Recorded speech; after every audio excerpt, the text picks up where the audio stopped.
Olá, bem-vindos. Sou a professora Fernanda Marta, o professor José Pinto. Vamos dar Geografia, Cidadania e Desenvolvimento ao 7º e 8º ano. Sejam então muito bem-vindos. Ora, e já passou algum tempo, portanto vamos relembrar a aula anterior. Se bem se lembram, uma ajudazinha aí de casa? Exatamente. Estivemos a falar das migrações, dos movimentos da população. Classificámos as migrações quanto ao tempo, quanto ao espaço, perante a lei. Falámos também das causas das migrações, as consequências das migrações, os grandes fluxos migratórios e dentro dos fluxos migratórios relembrámos os elementos do mapa antes de partirmos para a análise do referido mapa e terminámos a aula com um videozinho que nos mostrava ou que nos exemplificava a situação de Portugal no contexto dos grandes fluxos migratórios à escala internacional. Ora, relativamente à aula de hoje, o tema vem no seguimento das migrações, é verdade, embora seja relativamente diferente. Nós hoje vamos falar da diversidade cultural, da cultura, dos elementos de identidade cultural, do choque de culturas, isto é, quando duas ou mais culturas se encontram, ou seja, o multiculturalismo, o fenómeno da globalização, termos assim um bocadinho, se calhar já te esqueceste, mas que nós vamos hoje falar novamente. Pronto, vamos contextualizar. Ora, fica atento que o professor José vai então introduzir o tema da diversidade cultural. Então, fatores de identidade cultural. Vamos começar hoje por aqui.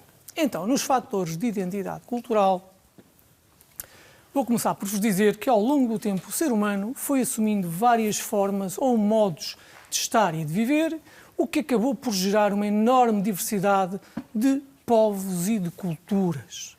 Isto coloca-nos agora aqui uma questão do que é a cultura.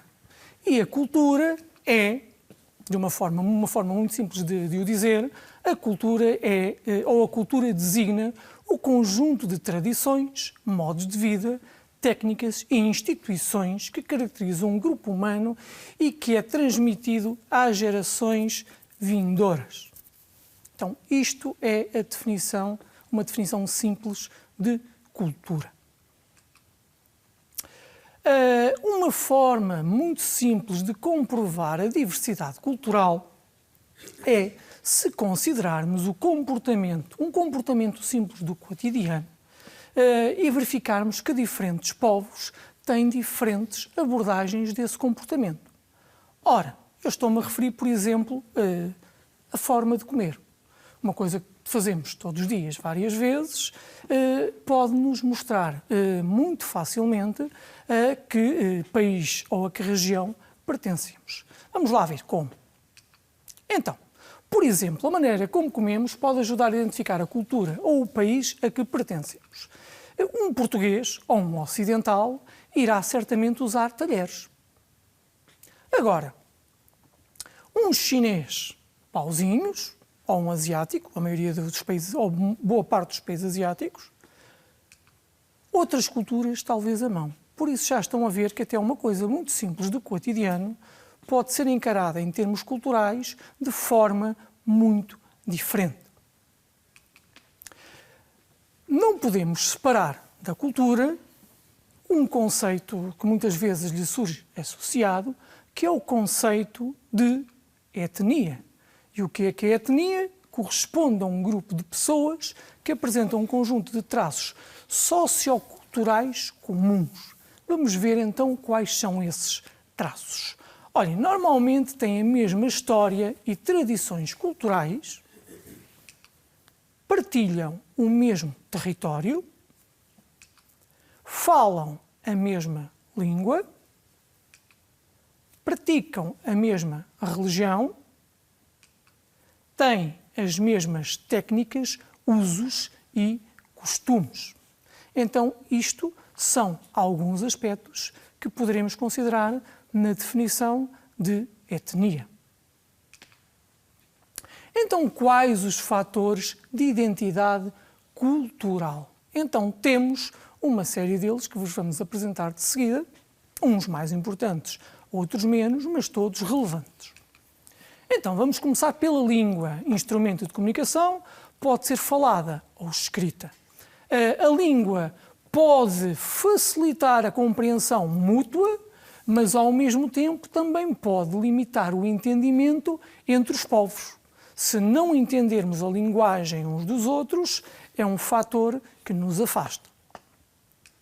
Em termos de línguas, as mais faladas, as mais compreendidas a nível mundial, isto em milhões, serão o inglês, o mandarim, que nós vulgarmente conhecemos por chinês, o hindi, o espanhol, o francês, o árabe, o bengali, o russo, o português, em nono, e o indonésio. Atenção, se estivéssemos a falar de línguas maternas, os valores seriam totalmente diferentes e aí o mandarim apareceria certamente em primeiro e nós, portugueses, subiríamos uns pontinhos, provavelmente para sexto ou sétimo lugar. Agora, outro fator de identidade cultural é a religião. De uma forma muito simples, a religião é um conjunto de crenças e práticas comuns que se constituem como um fator de agregação da população. E as religiões com maior número de crentes são o cristianismo. Atenção, nós aqui aglomeramos todas as religiões cristãs, o islamismo, o hinduísmo, as religiões tradicionais chinesas, o budismo, o sikhismo, o judaísmo e ficamos por aqui. A nível de religiões, estas são as com maior número de crentes. Agora, vamos passar a outro fator de identidade cultural, que são as técnicas, usos e costumes. Em termos de técnicas, usos e costumes, temos variadíssimas.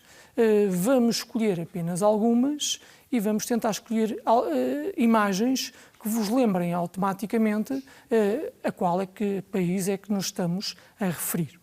Então, vamos começar pelos trajes tradicionais. Eu suponho que toda a gente, olhando para aquela imagem, sabe logo à partida que estamos a falar da Escócia, de um escocês, neste caso, com o traje tradicional. Depois, gastronomia. Basta olhar para aquele prato que está ali, para os alimentos que estão naquele prato, que penso que quase toda a gente consegue identificar automaticamente o país, que será então, neste caso, como lá está, o Japão. Agora, passamos para o artesanato. Certamente, toda a gente, ou boa parte das pessoas, conseguirão identificar a filigrana portuguesa, que está ali um excelentíssimo exemplo, logo define Portugal, uma peça que está muito na moda no estrangeiro atualmente. Depois a dança, ali o flamengo, a dança espanhola. Depois a música, o nosso fado, património da humanidade eleito há pouco tempo. Neste caso, as festas e celebrações, optámos por escolher o Ano Novo Chinês com a sua exuberância, neste caso com a passagem de um dragão com fogo de artifício. Depois a arquitetura, olhando para aquela forma arquitetónica, a maioria das pessoas centrá-la logo no Japão.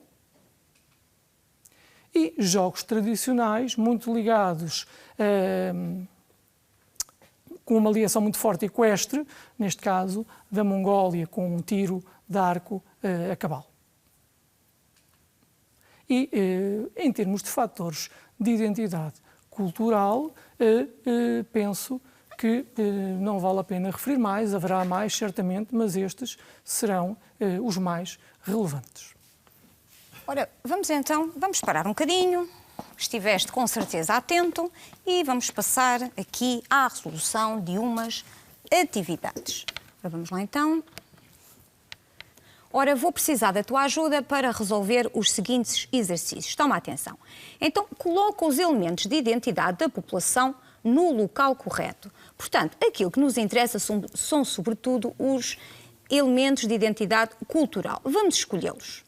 Ora, destes todos que aqui estão, quais é que tu achas que são culturais? A estatura? Penso que não. É um elemento físico. Não interessa muito para o caso. Os usos e costumes, muito bem, exatamente, vamos colocá-los aqui, que é, sem dúvida nenhuma, um elemento de identidade cultural, que já saiu. Bom, vamos passar para a língua, também, vimos isso há bocadinho, muito importante, aliás, é um dos elementos mais importantes. Eles saltam de vez em quando, vamos colocá-lo novamente no lugar. O cabelo, não, é um elemento físico. O formato do crânio também é um elemento físico, vamos colocá-lo aqui. A religião, e exatamente, também é muito importante, um elemento de identidade cultural que trabalhamos há bocado. Técnicas agrícolas, cultural, correto. Cor da pele, claro, um elemento físico. Vamos verificar a atividade, se correu corretamente e, muito bem, portanto, resolvido, exercício resolvido de uma forma correta. Vamos resolver outro exercício, vamos avançar um bocadinho para o número 9. Ora, cá está ele. Este exercício um bocadinho mais complicado porque te faz relembrar a aula anterior, a sessão anterior. Ora, então toma atenção. Portugal apresenta uma grande variedade cultural devido às vagas de... Ora, temos duas hipóteses, imigração ou imigração. O que é que vocês acham?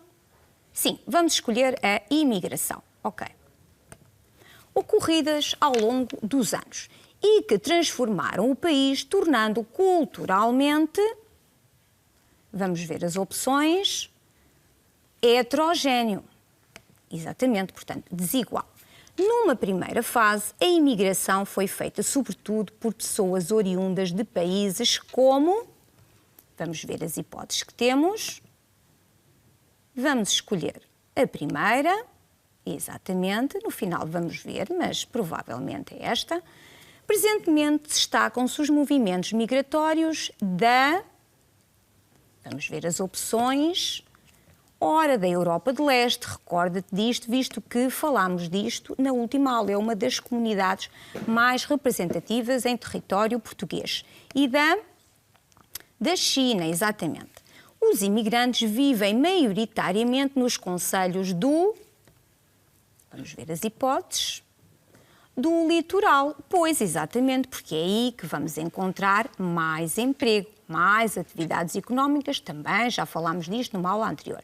Principalmente na área metropolitana de Lisboa, tornando estas regiões culturalmente heterogéneas.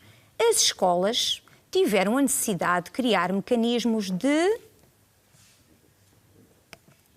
inclusão para alunos com diferenças culturais, para que se crie um espírito de respeito, tolerância e igualdade entre toda a comunidade escolar. Com certeza que tens amigos na escola oriundos de outros países, portanto, uma escola inclusiva. Ora, então vamos avançar um bocadinho, professor José, vamos colocar o PowerPoint. Muito bem. Chegamos agora ao capítulo Portugal e os portugueses na Europa e no mundo. Então, vamos começar, ou vou começar, por vos dizer que durante séculos Portugal viveu virado para o mar e para as suas ex-colónias, para o seu império. No entanto, com o fim desse império ultramarino português, Portugal redescobriu a sua vocação europeia. E então aderimos à CEE Comunidade Económica Europeia, a atual UE, União Europeia, em 1986, sendo hoje um membro de pleno direito. Como podem ver ali no mapa, temos os países fundadores, os 6 fundadores, que são a França, a Itália, a Alemanha e os 3 do Benelux, a Bélgica, os Países Baixos e o Luxemburgo. Depois houve um primeiro alargamento em que entrou a Irlanda e o Reino Unido e a Dinamarca. Um segundo alargamento, desculpem, em que entrou a Grécia e depois entrou Portugal e Espanha em 1986. Ora, atualmente a União Europeia tem 27 Estados-membros, eram 28, mas com a saída do Reino Unido através do Brexit, passamos a ser 27. Portugal, como membro da UE, aderiu ao euro a quando da sua implementação, a data de circulação foi 2002, faz parte do espaço Schengen, que é uma convenção entre países europeus sobre uma política de abertura de fronteiras e de livre circulação de pessoas e, como já vos disse, somos hoje um país de pleno direito na União Europeia. Após um período de relativo afastamento, Portugal voltou a aproximar-se dos seus amigos de longa data, isto é, das suas ex-colónias, e hoje Portugal tem uma relação privilegiada com as suas ex-colónias, apesar de estarmos separados por muitos milhares de quilómetros, possuímos fortes laços que nos unem, nomeadamente uma língua comum. Vimos ainda há um bocadinho que Portugal é a 9ª língua mais falada, muito graças também aos brasileiros, que são cerca de 200, ou já ultrapassam os 200 milhões. Em 1986 foi fundada a CPLP, que é uma sigla, a Comunidade de Países de Língua Portuguesa. Atualmente tem 9 países membros, espalhados por 4 continentes, que são Europa, América, África e Ásia. E a CPLP ocupa uma área de mais de 10 milhões de quilómetros quadrados, corresponde, grosso modo, a 7,2% de toda a superfície imersa do planeta, isto é, de toda a Terra do planeta. Os países da CPLP, vamos ver a seguir, aparecem em primeiro lugar Portugal, depois vão surgir por ordem alfabética Angola, Brasil, Cabo Verde, Guiné-Bissau, a Guiné Equatorial, Moçambique, São Tomé e Príncipe e Timor-Leste. Então, terminamos assim Portugal e os portugueses na Europa e no mundo. Agora, vamos a outro ponto do nosso sumário, aspectos positivos e negativos do multiculturalismo. Então, vamos ver que o multiculturalismo tem uma série de aspectos bem positivos, no entanto, também pode acarretar com ele uma série de aspectos negativos.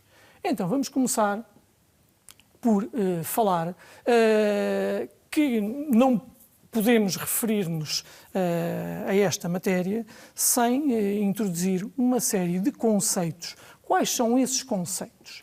Olhem, começamos pelo conceito de globalização. É o processo de interação e interdependência a nível mundial nos domínios económico, social e cultural, impulsionado pelo desenvolvimento dos transportes e das TIC. Digamos que a globalização não seria possível se não tivéssemos a evolução que ocorreu nos últimos anos, nas últimas décadas, nos transportes e nas tecnologias de comunicação. Depois, temos outro conceito, que é a aculturação, processo de adaptação de um indivíduo a uma nova cultura. E e ainda o multiculturalismo. O multiculturalismo faz referência à coexistência de várias culturas no mesmo país ou região. Então, 3 definições muito importantes. Agora, as migrações, a evolução dos meios de transporte, as telecomunicações, o próprio turismo, permitiram uma enorme aproximação entre os povos. E essa aproximação muitas vezes gerou hábitos culturais globais, modos de vida globais. Hoje em dia haverá provavelmente muito poucas diferenças entre os modos de vida de alguns países, alguns até separados por continentes, porque houve uma enorme aculturação. Então, assim, a globalização promove o encontro e a difusão de diversidade e de identidades culturais, porém também acarreta alguns problemas. A aculturação pode levar à perda de identidade cultural através do contacto com uma cultura dominante e perderem-se aspectos fundamentais de uma cultura não tão dominante face a essa cultura mais dominante. Este é um dos aspectos que acaba por ser negativo, porque podemos assistir à perda de aspectos fundamentais de algumas culturas. Então, aspectos positivos e negativos do multiculturalismo. Vamos começar então pelos aspectos positivos, que serão os mais relevantes. Então, começamos pelo respeito pela diferença, o interesse por outras culturas, a partilha de saberes, técnicas e experiências, o enriquecimento humano, cultural e até económico das sociedades. Estes são alguns dos aspectos mais positivos do multiculturalismo. Mas, como eu vos disse há um bocado, nem tudo são aspectos positivos. Agora vamos ver alguns dos aspectos negativos.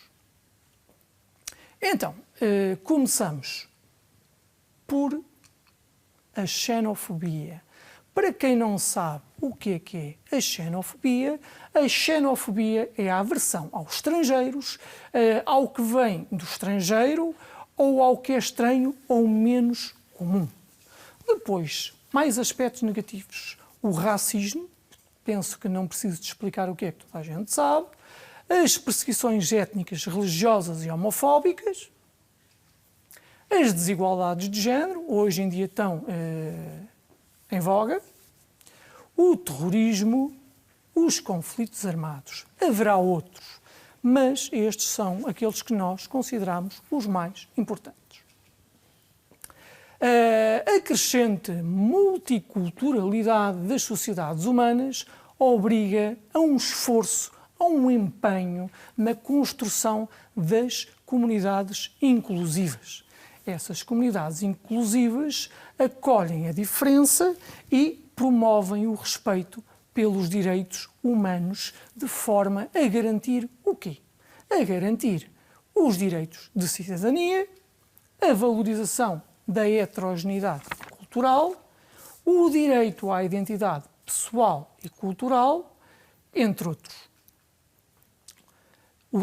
Aqui surge o slogan: todos diferentes, todos iguais. Ora bem, então vamos lá recapitular.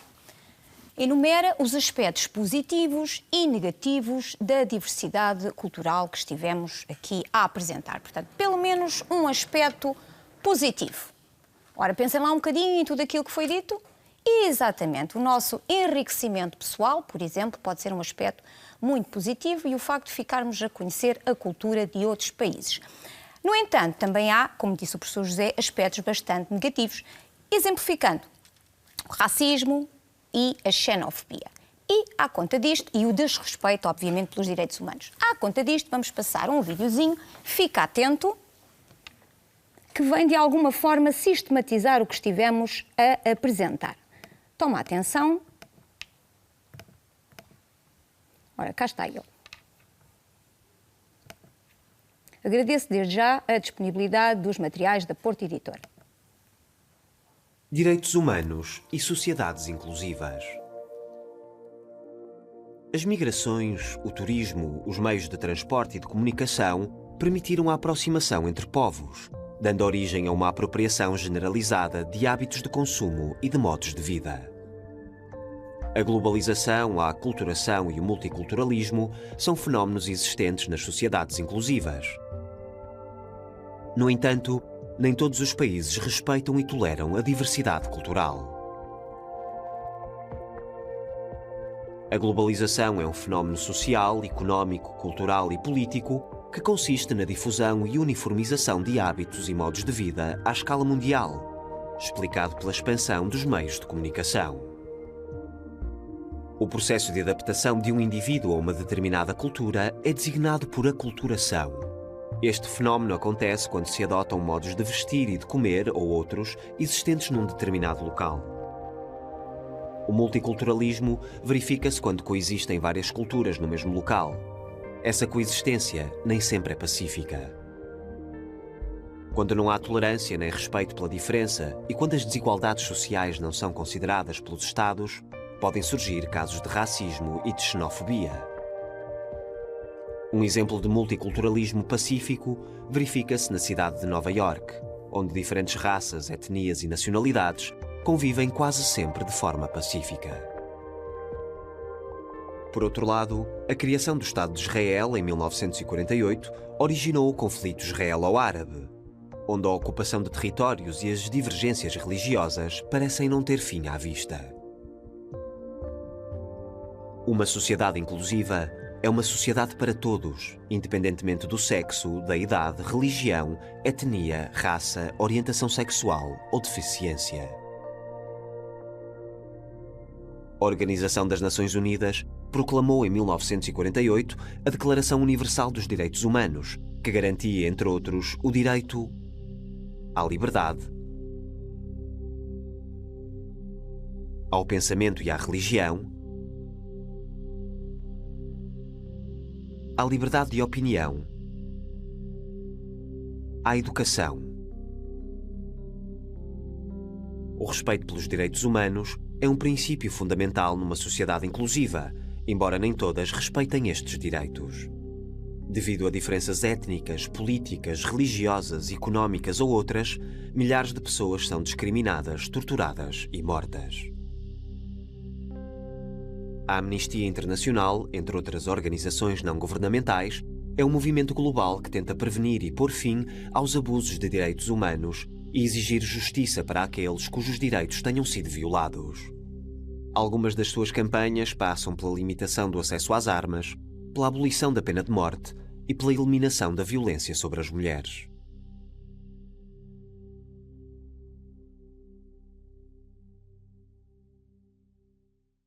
Resumindo, vivemos num mundo dominado pela globalização, onde a aculturação e o multiculturalismo são uma realidade.